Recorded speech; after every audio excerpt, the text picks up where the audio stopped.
আমি অনেক সময় শয়তানের ধোকায় পড়ে আল্লাহকে নিয়ে খুব বেশি চিন্তা হয়, এবং প্রিয় নবীজির হাদিস শোনার পরও নবীজিকে নিয়েও শয়তান মাঝে মধ্যে বাজে চিন্তা ঢুকিয়ে দেয়।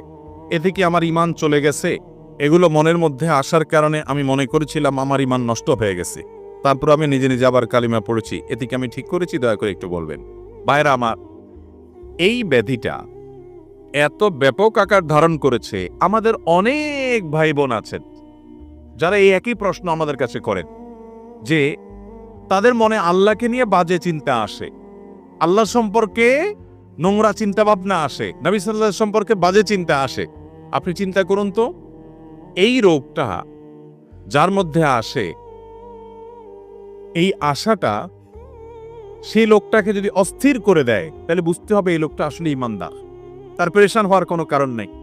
ঠিক এই একই প্রশ্ন নবী করিম সাল্লাল্লাহু আলাইহি ওয়াসাল্লামকে করা হয়েছিল। একজন সাহাবী বলেছেন, ইয়া রাসূলুল্লাহ, আল্লাহ সম্পর্কে আমার মধ্যে বাজে চিন্তা আসে, যখন আল্লাহ সম্পর্কে বাজে চিন্তা আসে আমি পেরেশান হয়ে যাই, অস্থির হয়ে যাই যে কেন আমার মনে এটা আসছে। নবী করিম সাল্লাল্লাহু আলাইহি ওয়াসাল্লাম বলেছেন, যাকা নাফসুল ঈমান, তোমার মনে আল্লাহ সম্পর্কে বাজে চিন্তা আসছে, আসার পরে তোমার মনটা অস্থির হয়ে গেছে, এটাই তো তোমার ভিতরে ঈমান থাকার দলিল। কারণ খালি ঘরে চোর আসে না, যেই ঘরে টাকা পয়সা জিনিসপত্র থাকে ওখানে চোর যায়। তোমার মনের ভিতরে শয়তান এসে তোমার ভিতরে যেহেতু ঈমান আছে, এই জন্য বাজে চিন্তা ঢুকাচ্ছে, তোমার ঈমান নষ্ট করার চেষ্টা করছে। তুমি সেটা টের পেয়ে গেছো, অস্থির হচ্ছ, পেরেশান হচ্ছ, এর মানে হলো তোমার ভিতরে ঈমান আছে। এটা ঈমান থাকার প্রমাণ। তোমার টেনশনের কারণ নাই, বরং আল্লাহ শুকর আদায় করবা, আর এটাকে একেবারেই আমলে নিবা না।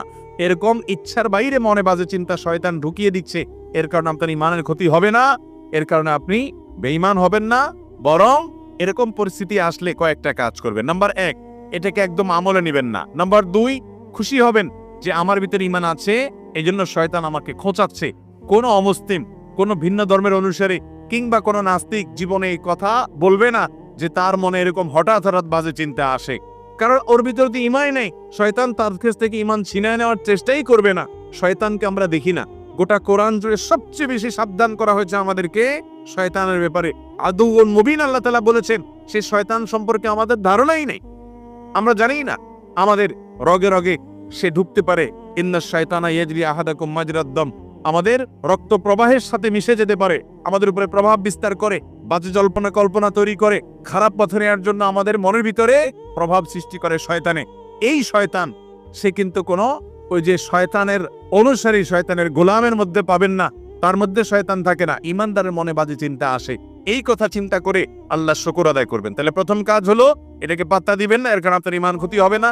দ্বিতীয় কাজ হলো আল্লাহ শুকর আদায় করবেন, আমার মধ্যে ঈমান আছে দেখেই আমার মধ্যে এগুলো আসছে, নবীজি বলেছেন সেটা।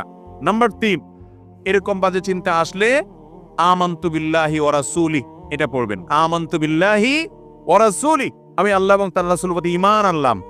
এটা বললে দেখবেন যে মন থেকে শয়তান দূর হয়ে গেছে। আর 4 নম্বর কাজ হলো বাম দিকে প্রতীকী থুতু নিক্ষেপ করবেন, বাম দিকে। কারণ এই জাতীয় শয়তান মনের ভিতরে যে ওয়াসওয়াসা দেয়, এটা সাধারণত বাম পাশ থেকে অ্যাটাক করে, আক্রমণ করে। এবং কিছু শয়তানি আছে মানুষের মনের ভিতরে বাজে চিন্তা ঢুকায়। এই জাতীয় শয়তান থেকে পানা চাওয়ার জন্য বাম দিকে থুতু থুতু করে এরকম 3 বার ফেলবেন, থুতু ফেলবেন না, জাস্ট প্রতীকী থুতু। তাহলে এই কাজগুলো যদি করেন, সেই সাথে আল্লাহর কাছে সবসময় পানা চাইবেন। ভাইরা আমার, আমরা এমন একটা সময় আছি, আখেরি জমানা, চতুর্দিক থেকে ফিতনা, ঈমান ধরে রাখা জ্বলন্ত কয়লা হাতে রাখার চাইতে কঠিন হবে। সেরকম একটা সময় আমরা অনেকটা পার করছি ভাইরা। এক একভাবে এক একজনের ঈমান নষ্ট হয়ে যাবে। কত মানুষ কত জায়গায় ঈমানকে বিলিয়ে চলে আসবে, কেউ খেলার নামে, কেউ সম্পদ আহরণের নামে, কেউ নিজের ভোগ বিলাসের নামে, এক একজন এক একটার নামে ঈমানকে শেষ করে দিয়ে আসবে, সে টেরও পাবে না। ইউসবিহুর রাজুলু মুমিনা ওয়া ইউমসি কাফিরা, সকালবেলা ঈমানদার থাকবে, সন্ধ্যায় বেঈমান হয়ে যাবে। আও ইউমসি মুমিনা ওয়া ইউসবিহু কাফিরা, সন্ধ্যায় ঈমানদার থাকবে, সকালে বেঈমান হয়ে যাবে, টেরও পাবে না। কচুর পাতার পানির মতো হয়ে যাবে ঈমান। জ্বলন্ত কয়লা রাখা যত কষ্টের হবে, ঈমানের উপরে টিকা তত কঠিন হবে। এরকম জটিল একটা পরিস্থিতির মধ্যে আমরা আছি। আমাদের ছেলে মেয়েরা, তাদের জন্য ভবিষ্যৎটা আরো কঠিন হয়তো হবে। তো এই জন্য আল্লাহর কাছে ভাই চোখের পানি ফেলে পানা চাইতে হবে, আল্লাহ আপনি আমাকে হেফাজত করেন। একটি দোয়া নামাজের শেষ বৈঠকে সবসময় করবেন ভাই। নবী করিম সাল্লাল্লাহু আলাইহি ওয়াসাল্লাম পড়তেন খুব গুরুত্বের সাথে। দোয়ায়ে মাসুরার জায়গায় আল্লাহুম্মা ইন্নী যালামতু নাফসি যুলমান কাসীরা যেটা আমরা পড়ি, এটাও হাদিসে আছে। এটার জায়গায় মাঝে মধ্যে ওই দোয়াটাও পড়বেন, এটার জায়গায় ওইটা পড়বেন মাঝে মধ্যে। নবী সাল্লাল্লাহু আলাইহি ওয়াসাল্লাম পড়তেন, আল্লাহুম্মা ইন্নী আউযু বিকা মিন আযাবিল কবর, আল্লাহুম্মা ইন্নী আউযু বিকা মিন আযাবি জাহান্নাম ওয়া মিন আযাবিল কবর, ওয়া আউযু বিকা মিন ফিতনাতিল মাহইয়া ওয়াল মামাত, ওয়া আউযু বিকা মিন শাররি ফিতনাতিল মাসীহিদ দাজ্জাল। চারটা জিনিস থেকে নবী সাল্লাল্লাহু আলাইহি ওয়াসাল্লাম পানা চাইতেন। জাহান্নাম থেকে পানা চাইতেন, কবরের আযাব থেকে পানা চাইতেন, জীবন এবং মরণের ফিতনা থেকে।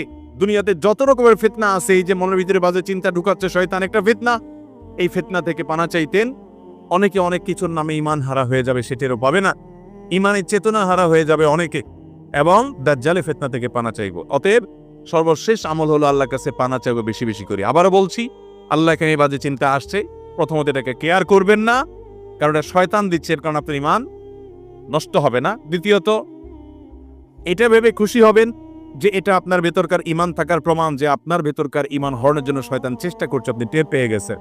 নবী সাল্লাল্লাহু আলাইহি সাল্লাম এর হাদিস অনুযায়ী যাকা নফসুল ঈমান, এটাই ঈমানের আলামত। অতএব আপনি এটা ভেবে খুশি হবেন, দেখবেন শয়তান দৌড়ের উপরে থাকবে। নাম্বার 3, এরকম জল্পনা কল্পনা আসলে আমানতু বিল্লাহি ওয়া রাসূলি পড়ে ঈমানকে নবায়ন করে ফেলবেন সাথে সাথে।